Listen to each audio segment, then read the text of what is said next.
बुलेटिनच्या सुरुवातीलाच आत्ता एक मोठी बातमी ती म्हणजे काँग्रेस आणि आमच्यात फरक नाही, वैचारिकदृष्ट्या आम्ही गांधी नेहरू यांच्या विचाराचे आहोत, त्यामुळे आता अनेक प्रादेशिक पक्ष हे काँग्रेसमध्ये विलीन होऊ शकतात असा दावा राष्ट्रवादी काँग्रेस शरदचंद्र पवार पक्षाचे अध्यक्ष शरद पवार यांनी केलाय।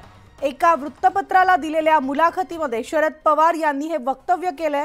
त्याच वेळेस उद्धव ठाकरे आपल्याच विचारधारेचे आहेत आणि ते समविचार आहेत असा दावा शरद पवार यांनी केलाय। त्यामुळे राष्ट्रवादी काँग्रेस शरद पवार गट काँग्रेसमध्ये विलीन होणार या चर्चा आता सुरू झाल्या।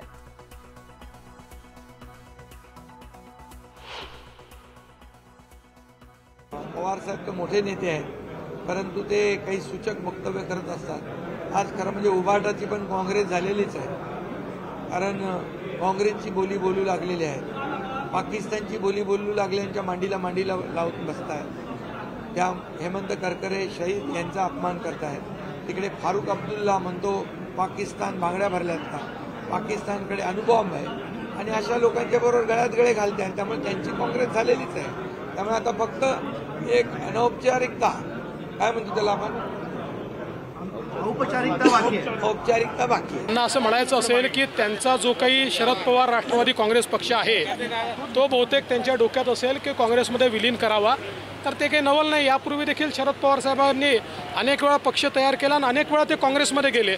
त्यामुळे त्यांनी हा संकेत दिला आहे की आता त्यांचा पक्ष कदाचित त्यांना चालवणं शक्य होणार नाही, त्यामुळे ते काँग्रेसमध्ये या लोकसभेच्या निवडणुकीनंतर शरद पवार साहेबांचा पक्ष विलीन करते। जेनरिक स्टेटमेंट आहे त्यांचं।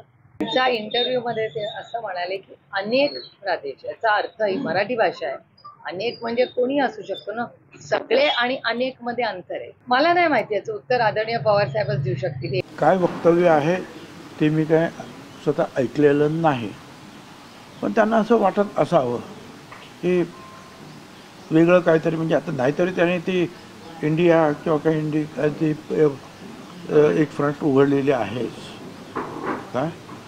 आता त्या संदर्भामध्ये मला स्वतःला वाटत नाही की प्रादेशिक पक्ष जे आहेत हे कुठेतरी विलीन होतील असं मला स्वतःला तरी वाटत नाही। दरम्यान